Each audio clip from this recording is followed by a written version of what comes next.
There was like a moment where everyone was just waiting to see what was happening. A single shot with a pause, and then the second group of shots. People running out of the stores, running across underneath the barrier zone. Americans on edge over mass shootings, or just the fear of them. Today on Fox 11 News In Depth, gun anxiety. With all the real dangers out there, are we too stressed over what might happen? Also, cold case murders and the detectives working to solve them. Now, this investigation, a case that stumped police for more than 60 years. Plus, now you're accusing me of this? Is that what you're saying? Another cold case investigation that years later gets solved. But the LAPD is wrought by who the killer is. We'll talk to the man who's written the book on the Lazarus files. Fox 11 News In Depth starts right now. Hello, everyone. I'm Hal Eisner. It's become a part of life in America. Mass shootings at schools, workplaces, shopping centers. It has just about everyone on edge. All it takes is a loud noise and someone saying those awful words, active shooter. Other times, it's somewhere in between, like earlier this month in Santa Monica. We were eating at the restaurant right next door when we heard shots fired. What'd you hear? I hear 3 shots. I heard pa, pa, pa. You looked for shelter? Yes. For some along 3rd Street Promenade, a failed robbery attempt of a Brinks armored truck threw lunchtime shoppers into a frenzy. The main thoroughfare shut down. Police saying a suspect, that man arrested less than an hour after the attempted heist, allegedly pulled a knife on a security guard with a gun. That's where the shots came from that scared the heck out of Nancy Meyer and her daughter Samantha. We were in the back of the restaurant crying. I was crying. Were other people crying? Yeah, but everyone was just freaked out. Everyone was shell-shocked. They're running from the stores with their bent down low to the ground. And the police moved in very, very quickly. Very quick. What was going through your mind? An active shooter situation. El Paso, Dayton, Right, that kind of all thing? of those. Within 20 minutes, though, police put out word on Twitter that this was not an active shooter situation. No active shooter here either. But people are in a panic at the Anaheim Convention Center after a fire alarm goes off and someone yells, active shooter. They shooting. Come on. Oh. It was no false alarm in Gilroy, California. A gunman opens fire, killing 3 people. In Dayton, Ohio, terrified people flee from another gunman. 9 of them didn't make it. Same thing in El Paso, Texas. Shoppers running outside the Walmart and inside as a shooter kills 22 innocent people.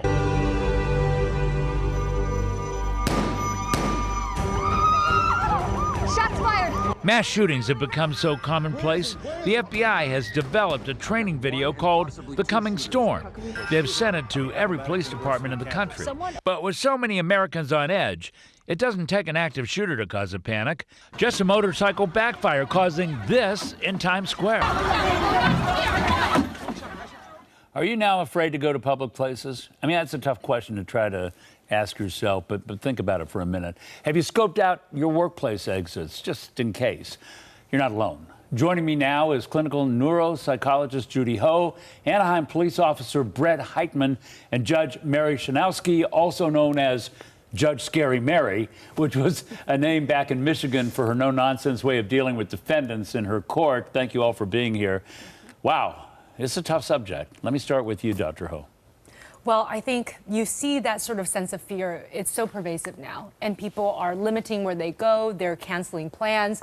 They're saying that they no longer want to be anywhere in public, and people are very, very hypervigilant right now. And I think we need to find some kind of balance. So obviously, we need to still do the things that we love and connect with the people that we care about, but we do need to be more vigilant, and we need to be prepared. Let me ask you, Brett, because you deal with this from a police perspective. You know, it may not be an active shooter, but somebody may freak out. It's like that thing about saying fire in the movie theater and everybody goes nuts. What do you tell people about how to deal with something that could be a car backfire or something that's benign? It all starts off with just having a plan all the time. You don't have to be hyper vigilant or worry about everything. But when you go into a movie theater, notice where the exits are, notice what's around you, and just being aware of your surroundings will help you stay calm in a possibly bad situation. Because if something bad is happening, you already have a plan and you can put that plan into practice. Judge Chrzanowski, you certainly have dealt with these sort of issues before.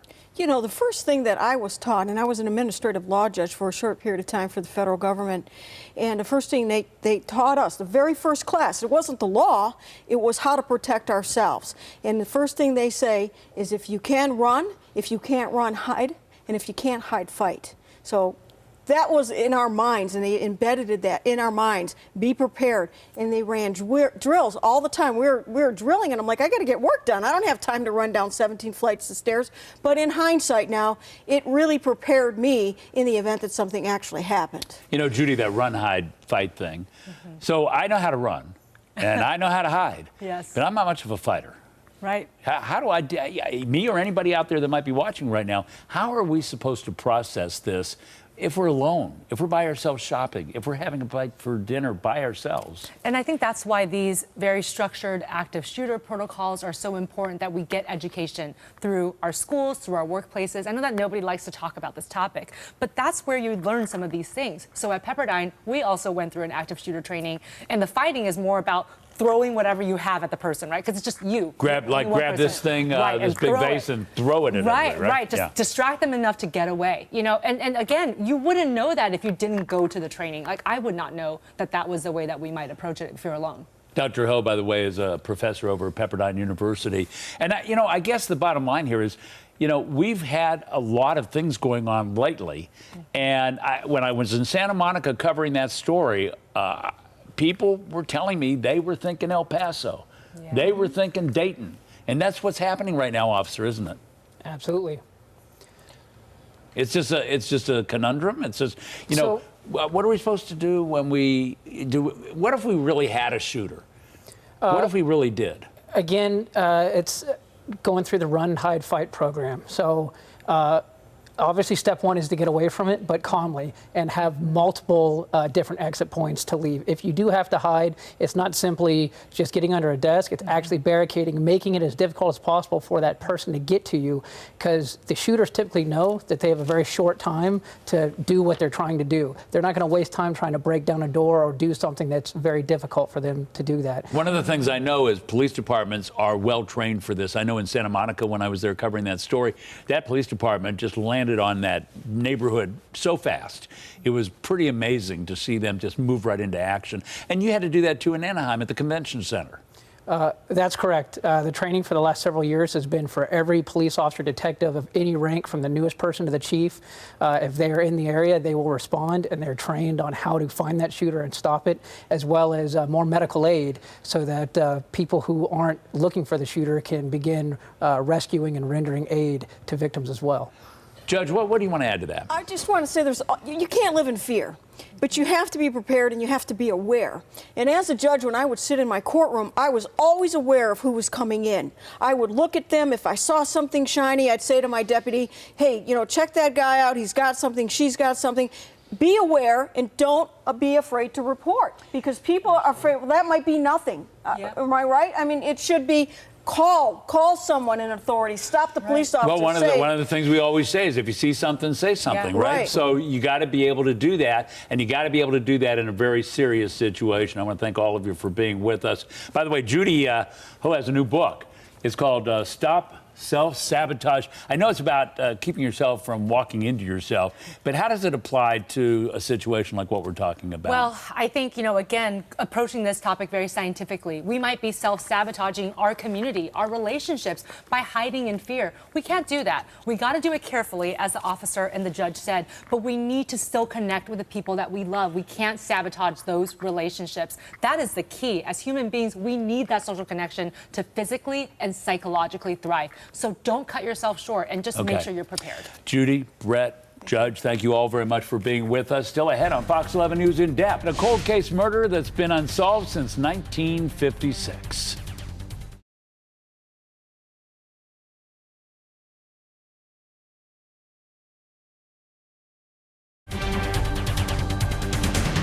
Her name was Barbra Jean Jefferson. You've probably never heard of her, but in 1956, her murder made headlines. Her husband found her stabbed to death at their home in Van Nuys.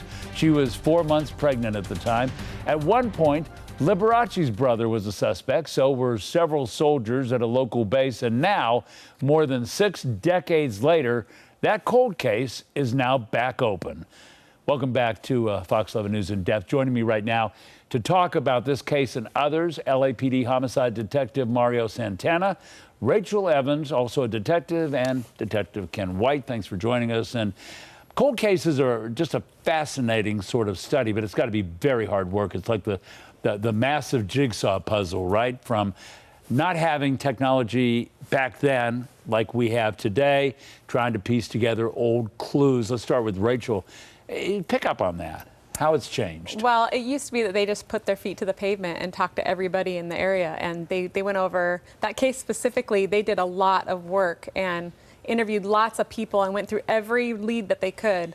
But in the end, they just didn't have the technology that we have now with DNA and other processing. And that DNA keeps getting better, more accurate, Correct. That sort of thing. Correct. So this Jefferson case, 1956, it seems odd to be thinking that we're still trying to solve a case in 2019 that was from 1956. Absolutely, right? Al. In any case, regardless of the number of years, we're going to investigate it, especially if we have an investigative lead.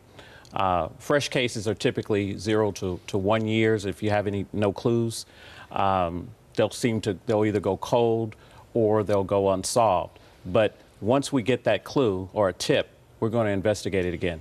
What were some of the problems in years past with this particular case, Mario, getting the kind of information you needed to be able to make a case?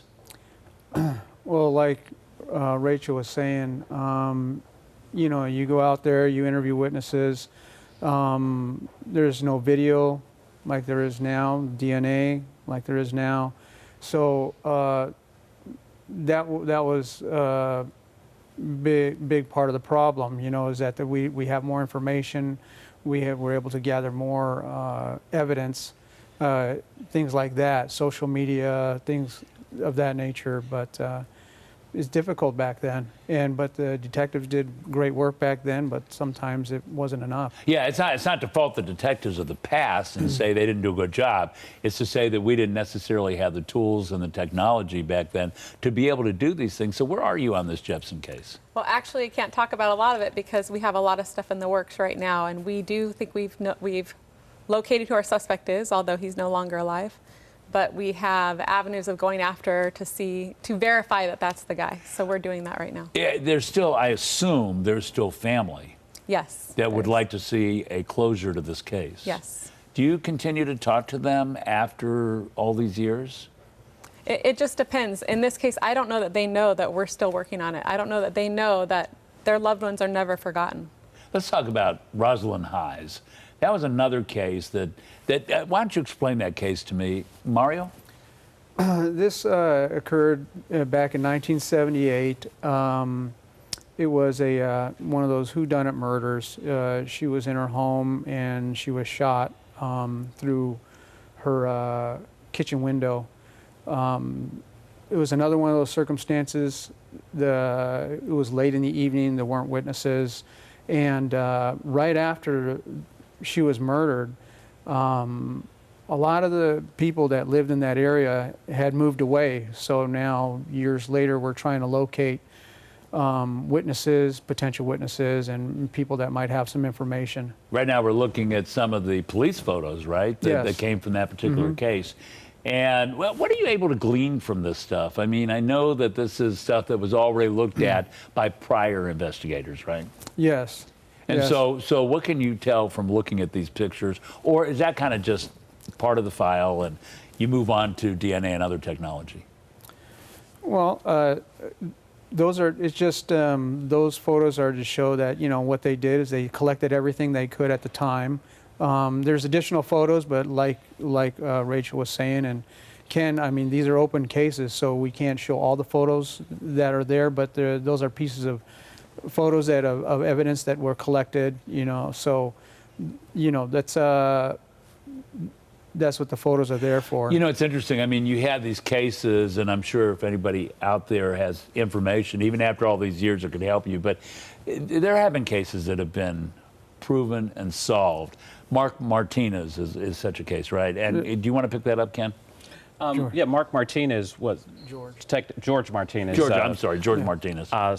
Detective Santana worked on that case. But what I wanted to add to the pieces of evidence that are recovered by the officers, what's very important is that because of the advances in DNA and fingerprint analyses, that helps us down the line, and that definitely is a tool in helping us solve these cases. I want to go back to those pictures that we were just showing, and Mario, if you could kind of walk us through a couple of those pictures from that Martinez case, because I know that that was a case that was solved through what, social media? Yes.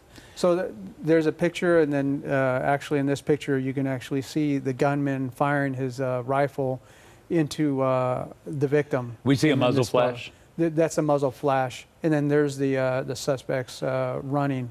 There's two persons with a lighter shirt and somebody else with a darker shirt, and they're running down the street. In this situation, we had video, social media. Here's a photo that was taken from social media, and so we were able to use those photos to identify who these guys were, and then made an arrest and got a conviction. Again, another case of new technology helping out on old cases. Thanks for joining us, all of you. I know what you do is very difficult, but it's also very important. Still ahead on Fox 11 News in Depth, a cold case that reached deep into the LAPD itself. How the investigation netted one of their own with the man who wrote the book on it, coming up.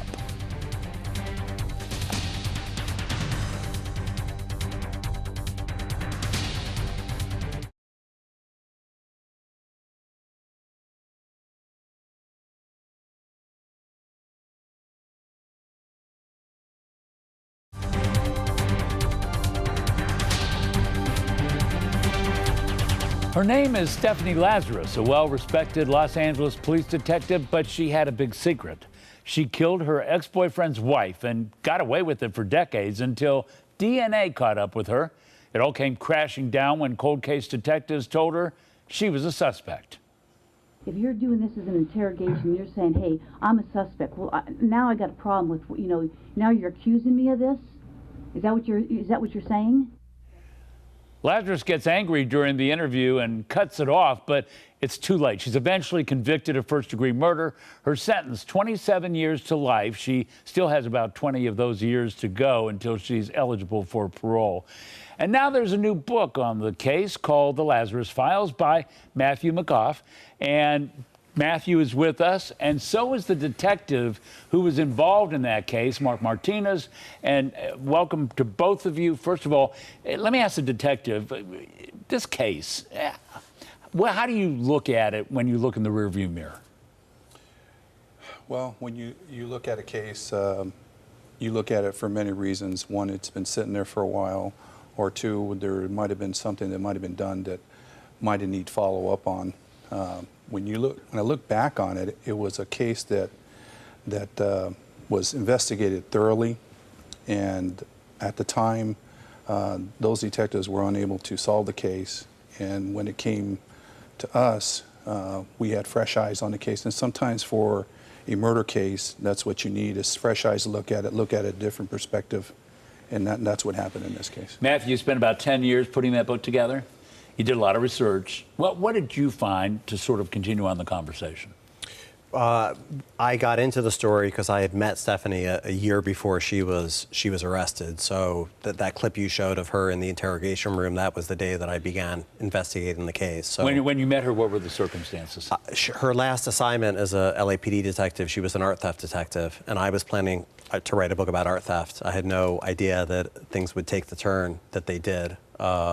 But I was very interested once I started learning about how cold cases are actually solved and the advances in technology that make it possible for detectives like Mark and his colleagues to try to find answers for families. I want to come back to some of that technique, but before we do, when you heard that Stephanie Lazarus was a suspect and when you saw what was going on with that case, were you surprised? Shocked. Stunned, as I think a lot of people were within the department.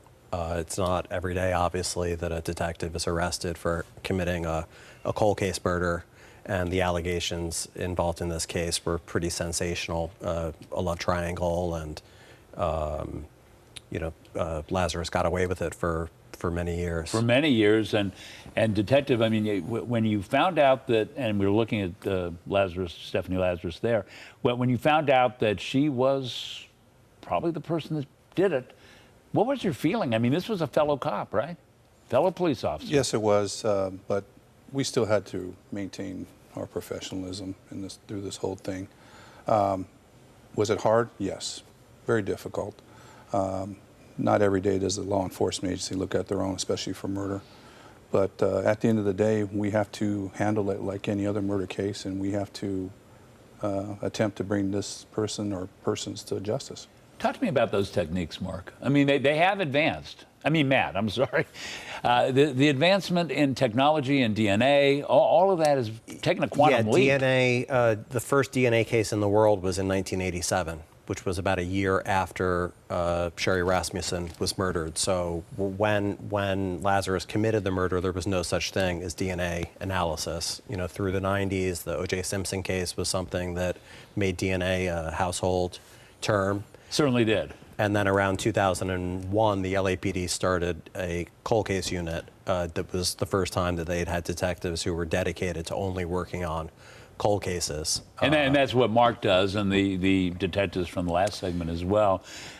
Mark, when you think about the cases that you deal with, you know, again, as pointed out in the last segment, there were no smartphones way back when. There were no techniques like DNA for a long time. This has to be a lot easier than it used to be, huh? Yes, that's correct. We can go back and look at old cases and kind of biopsy the case, each case, and then kind of figure out what we need to do. And at that point, see if there's any biological evidence that we might be able to test. And a lot of these cases, I'll be honest with you, Al, the witnesses and even some of the suspects are now deceased as you go into older cases. So it's still a struggle, but it's getting a little better now. Yeah, but there's no question. It's very important work. Very important. It's a incredibly noble mission, and again, I think between the years of 1965 and the late 90s, there were about 9,000 murders that were unsolved. It's amazing. That's an amazing number. All right. Thank you very much, both of you. We'll be right back with a look at our latest podcast after this.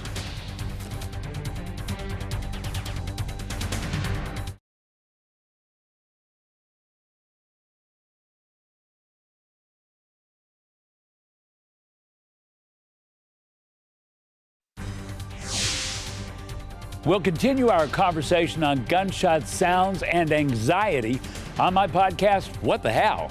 You can get it wherever you get podcasts, or you can download it at whatthehellpodcast.com.